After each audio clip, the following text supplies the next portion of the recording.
नीतीश कुमार जी जब तक उनके हाथ में कमान होंगे, नीतीश कुमार ही सर्वोपरि है। मुख्यमंत्री बिहार के वही हैं और वो भाजपा के सामने नहीं झुके, भाजपा से लड़ाई लड़ते रहे। भाजपा के लोग मनमर्जी करना चाहते थे, विभाग में रह के सरकार में रहकर अपनी मर्जी चलाना चाहते थे, ट्रांसफ़र पोस्टिंग हो या कोई भी काम में। जब भाजपा के लोगों को नहीं चलता था तो अभी नीतीश जी के साथ जो भी गठबंधन के लोग आए उनको कैसे चलेगा। सिर्फ बदलाव यही है कि भाजपा के कुछ नेता मंत्री थे वो आज विधायक रह गए। तो ये जंगल राज बोलना ये अपने आप में बेईमानी है और बिहार को अपमान करने वाला भाषा है। रात को 2 बजे हम मंगल पांडे जी को कभी नहीं देखे कि कोई हॉस्पिटल में घूमते हुए, लेकिन अभी जो नया सरकार बना उसमें तेजस्वी प्रसाद यादव को हमने 2 बजे रात को भी देखा हॉस्पिटल में घूमते हुए। तो कुछ काम कर रहे हैं, कुछ उनसे नहीं भी हो रहे हैं। बीजेपी के पास एक स्पेशल कला है कि टीवी, मीडिया, यूट्यूब ये सब पे उनका स्पेशल पकड़ है। उनके लोग एक रात को सोचते हैं, सुबह में वो फैलाते हैं। वो लोग ऐसा है कि गणेश जी को मूर्ति को दूध पिला देते हैं।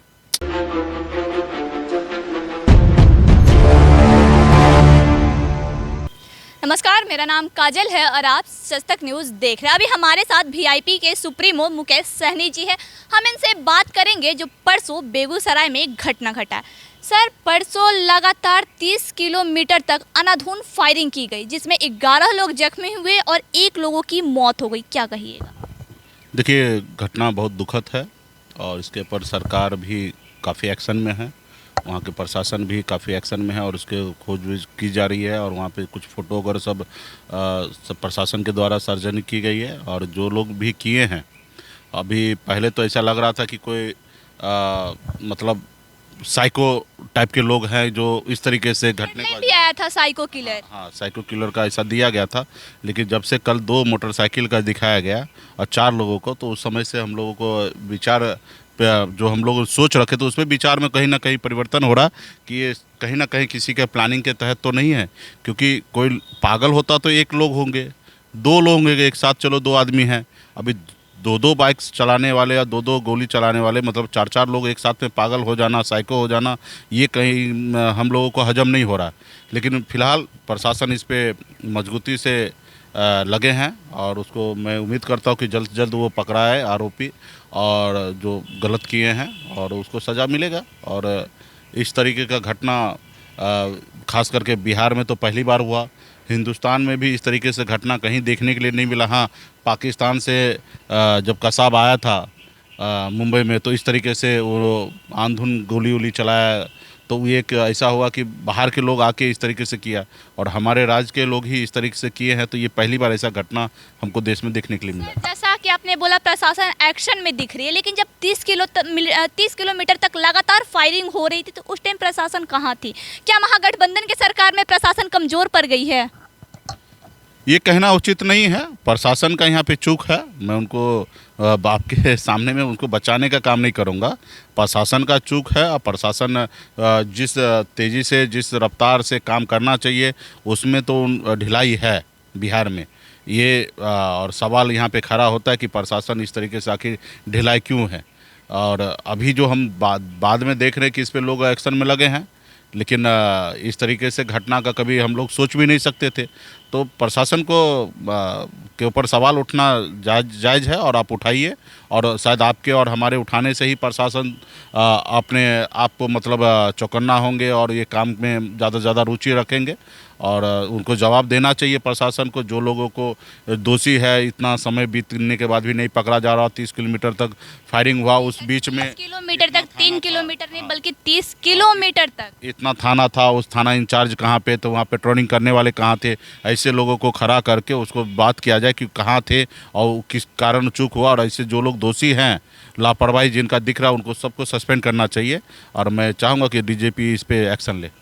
सर, जहाँ तक बीजेपी के नेताओं का अक्सर बयान आता है कि बिहार में जंगल राज पार्ट 2 का आगाज हो गया है, यहाँ पे अब माफियाओं का राज चलेगा बल्कि प्रशासन का नहीं, तो क्या ये सत्य होते हुए दिखाई दे रहा है क्या?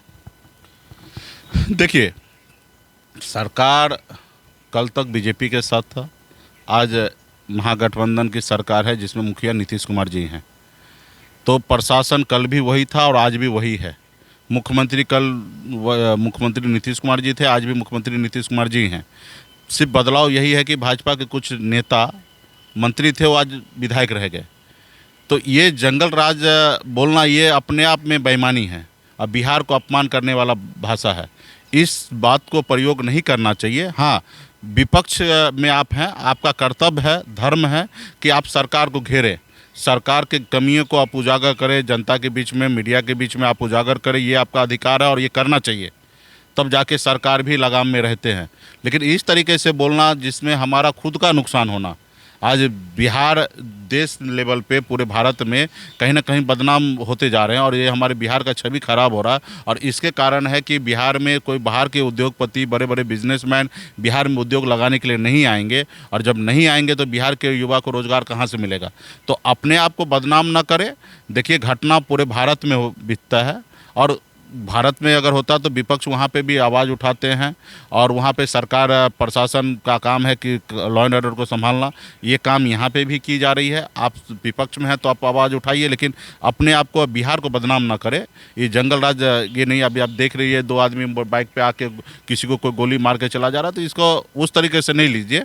हाँ, इसमें सरकार का पदाधिकारी का चूक है, उसके ऊपर उंगली उठाइए और हम भी उठा रहे हैं कि ऐसी घटना दोबारा ना हो। इसके लिए रोड पे जितने भी पुलिस विभाग के जो भी टीम पेट्रोलिंग के लिए है वो अलर्ट मोड पे रहे और जो लोगों के बीच में रहे और जहां लापरवाही उनको सीधा सस्पेंड करे। तो ये सारे चीज़ें करें और सरकार एक्शन में आना चाहिए। बाकी इस तरीके से बोलना सही नहीं होगा। कल मुख्यमंत्री नीतीश कुमार का एक बयान आया है, जिस बयान में उन्होंने कहा है कि ये करवाया जा रहा है। उनका निशाना क्या बीजेपी की तरफ है? ये तो मैंने बयान भी नहीं सुना और मैं इस पर मैं क्या, अगर मुख्यमंत्री जी जो कह रहे हैं, अब ये सवाल का जवाब तो वही दे पाएंगे। हम तो ऐसा नहीं मानते हैं कि कोई कराएं। जब तक रिपोर्ट नहीं आएगा तब तक हम कैसे कह सकते हैं कौन करा रहे हैं, नहीं करा रहे हैं, इसके ऊपर हम कैसे बोल सकते हैं। तो इसके लिए जांच हो रही है और जांच हो जाने के बाद सब दूध का दूध और पानी का पानी होगा। तो क्या सर, जो बीजेपी बार बार बयान देती है कि अब नीतीश कुमार का नहीं चल रहा है, तेजस्वी का चल रहा है, अब जंगल राज आ गया है, माफियाओं का राज आ गया है, तो कहीं ना कहीं सत्य है? नहीं, बिल्कुल ही सत्य नहीं है। नीतीश कुमार जी जब तक उनके हाथ में कमान होंगे, नीतीश कुमार ही सर्वोपरि है। मुख्यमंत्री बिहार के वही हैं और वो भाजपा के सामने नहीं झुके, भाजपा से लड़ाई लड़ते रहे। भाजपा के लोग मनमर्जी करना चाहते थे, विभाग में रह के, सरकार में रहकर अपनी मर्जी चलाना चाहते थे, ट्रांसफ़र पोस्टिंग हो या कोई भी काम में। जब भाजपा के लोगों को नहीं चलता था तो अभी नीतीश जी के साथ जो भी गठबंधन के लोग आए उनको कैसे चलेगा। जब भाजपा का नहीं सुनते थे मुख्यमंत्री जी तो उनका कैसे सुनेंगे। कल भी जिस तरीके से भाजपा के साथ रह के सरकार चला रहे थे, सारा कमान अपने हाथ में रखे, तो उसी तरीके से आगे भी कमान तो मुख्यमंत्री नीतीश कुमार जी के पास ही रहेंगे। हाँ, जाहिर सी बात है, सहयोगी दल है, उनके भी पार्टी का विचारधारा है, वो भी चाहते हैं कि राज्य का हित करे, तो वो काम कर रहे हैं। एक राज्य के मुख्यमंत्री के नेतृत्व में जितने भी मंत्री होते हैं वो उनके असिस्टेंट के तौर पर काम करते हैं, क्योंकि एक व्यक्ति से पूरा राज्य नहीं चल सकता। इसलिए बहुत अलग अलग विभाग बनाया जाता है और अलग अलग मंत्री बनाया जा रहा है, और जो भी लोग होते हैं वो उनको असिस्ट करते हैं, उनके हेल्प के लिए रहते हैं, और जिसको मर्जी होते हैं उनको रखते हैं, जिसको जिस समय मर्जी हो जाए उस समय उसको हटा दिया जा सकता है। ये मुख्यमंत्री जी के पास विशेष अधिकार है। तो जब भी ऐसा कोई मामला आएगा तो मुख्यमंत्री जी संज्ञान में लेंगे, और किसी को अगर मंत्री भी बनाना है तो मुख्यमंत्री जी के बगैर आदेश का कोई बिहार में मुख्यमंत्री नहीं बन सकते। तो ये बोलना सही नहीं है। सर, जब से महागठबंधन की सरकार बनी है तब से क्राइम ज़्यादा बढ़ गया है, क्या ये सत्य है? ये आंकड़ा मेरे पास नहीं है। ऐसा विपक्ष के नेताओं का कहना है। नहीं, विपक्ष के नेता कहेंगे क्योंकि उन लोगों के पास स्पेशल कला है, टीवी मीडिया इस सब में बार बार आना। अब के कहावत है कि एक सच को 100 बार झूठ बोल के बोलो तो झूठ में कन्वर्ट हो जाता है, तो और झूठ को अगर 100 बार बोलिए तो सच में कन्वर्ट हो जाता है। तो बीजेपी के पास एक स्पेशल कला है कि टीवी मीडिया यूट्यूब ये सब पे उनका स्पेशल पकड़ है। उनके लोग एक रात को सोचते हैं और सुबह में वो फैलाते हैं। वो लोग ऐसा है कि गणेश जी को मूर्ति को दूध पिला देते हैं, ठीक है। तो उनके पास ये विशेष कला है, अगर कोई चीज़ होता है छोटा तो उसको बहुत बड़ा लंबा चौड़ा करके दिखा देना। तो इसलिए आज आपको दिख रहा है टीवी मीडिया में ये चीज़ें। घटना कल बीजेपी के जब सरकार थे तभी भी इतना घटना होता था, लेकिन वो टीवी मीडिया में फ्रेम में नहीं आता था, लेकिन आज आ रहा है। तो ये उस पर स्पेशल कला है। घटना कल भी हो रहा था और आज भी हो रहा है, और कल भी बहुत ज़्यादा होता था, आज भी हो रहा है ज़्यादा। इसको कल भी कम करना चाहिए था और आज भी कम करने की आवश्यकता है। फर्क बस इतना है कि एनडीए के सरकार में दिखाया नहीं जाता था और वहाँ गठबंधन की सरकार में दिखाया जा रहा है। हाँ, कह सकते यही है कि एनडीए के सरकार में जब भी थे तो आप लोग भी ज़्यादा एक्शन में नहीं रहते थे, नहीं दिखाने का इंटरेस्ट लेते, आपके सामने में ज़्यादा लोग विपक्ष के भूमिका में नहीं निभाते थे। ये विपक्ष का कमजोरी था।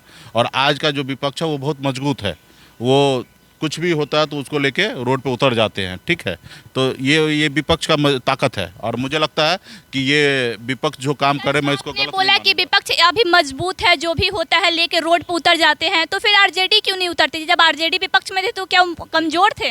ये आरजेडी से पूछिएगा। और ये मैं मानता हूँ कि आज जो विपक्ष मजबूत है ये हमारे राज्य के लिए अच्छा है, क्योंकि विपक्ष हमेशा मजबूत होना चाहिए। वो हर एक मुद्दा को सरकार के सामने लाना चाहिए। और आज भाजपा अगर विपक्ष के तौर पे अगर एक एक मुद्दा को रोड पे उतर के सामने ला रहे हैं तो मैं ये मानता हूँ कि वो अच्छा काम कर रहे हैं। हाजीपुर के वारदात के बाद जीतन राम मांझी का बयान आया था कि बिहार में 12 करोड़ जनसंख्या है तो ऐसे ऐसे घटनाएं होते रहते हैं। देखिए, उनका स्टेटमेंट पे वही जवाब दे पाएंगे। बाकी घटना होंगे, लेकिन सरकार का काम है वो घटना ना हो उसके ऊपर ज़्यादा प्रयास करना चाहिए। और घटना अगर कोई कहीं गलती कर दिया तो उसको सज़ा दिलाने का काम सरकार का होना चाहिए। और घटना तो निश्चित तौर पे देश दुनिया में होता है, लेकिन वहाँ के पुलिस प्रशासन दुनियादारी जो भी है वो मजबूती से घटना जो करने वाले हैं उसको अंजाम तक पहुँचाते, उसको सज़ा दिलाते। बिहार में इस सब चीज़ पे थोड़ा कमी है और हम चाहेंगे कि सरकार इस पर एक्शन ले। बेगूसराय में जो घटना हुआ, जो अगर अपराधी पुलिस के हाथ लगते तो उन्हें क्या सजा मिलना चाहिए?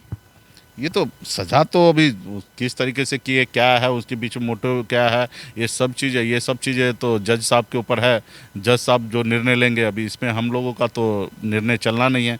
तो हम तो हमारे पास संविधान हमको मिला है और संविधान के दायरे में रहना है। जिनको जो अधिकार मिला उस अधिकार पे लोग काम करेंगे। लेकिन अभी प्रशासन बहुत लेट है, 3 दिन हो गया वारदात का।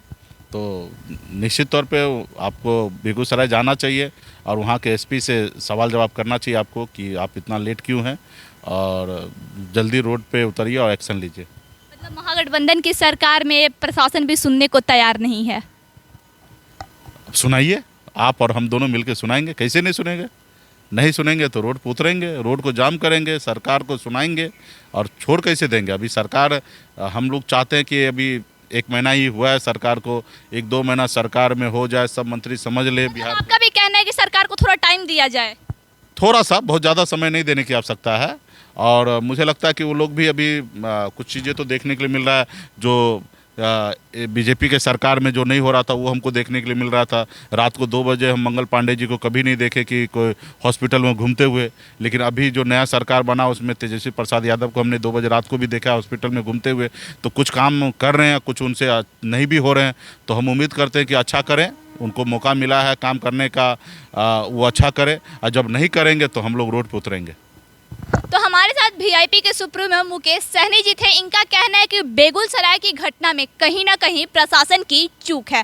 प्रशासन की लापरवाही की वजह से इतना बड़ा वारदात हुआ। 30 किलोमीटर तक लगातार धराधर फायरिंग हुई, जिसमें 11 लोग घायल हुए, 1 लोगों की मौत हो गई। आई खबरों के लिए बने रहे सच तक न्यूज़ के साथ। जय हिंद।